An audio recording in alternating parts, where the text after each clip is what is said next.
ગિરનારની અસ્મિતા મુદ્દે ગાજ્યો અવાજ. ગિરનાર સંરક્ષણ સમિતિએ રાષ્ટ્રપતિને સંબોધીને કલેક્ટરને આપ્યું આવેદનપત્ર. નમસ્કાર, સહજ ન્યૂઝ સાથે હું છું ગોપાલ ભેસાણીયા. જૂનાગઢના પવિત્ર ગિરનાર પર્વત પર થઈ રહેલી જમીન ફાળવણી અને પેશકદમીના મુદ્દે હવે વિવાદ વધુ ઉગ્ર બન્યો છે. ગિરનાર સંરક્ષણ સમિતિ દ્વારા રાષ્ટ્રપતિને સંબોધીને જૂનાગઢ કલેક્ટરને આવેદનપત્ર પાઠવવામાં આવ્યું છે.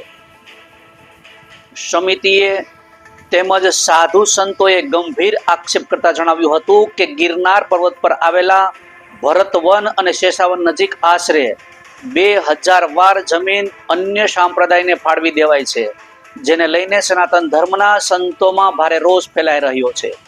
સાધુ સંતોએ સવાલ ઉઠાવ્યો છે કે જ્યારે સનાતન સંપ્રદાયને ગિરનાર પર જમીન મળતી નથી, ત્યારે અન્ય સંપ્રદાયોને કયા આધારે અને કયા હેતુથી જમીન આપવામાં આવી છે. ઉપરાંત ગિરનાર પર્વત અભયારણ્ય વિસ્તારમાં આવતો હોવા છતાં આવી ફાળવણી કેવી રીતે થઈ તે મુદ્દે પણ અનેક પ્રશ્નો ઊભા થયા છે. સાધુ સંતોએ આક્ષેપ કર્યો છે કે અભયારણ્ય વિસ્તારમાં સતત કનડગત આવી રહી છે.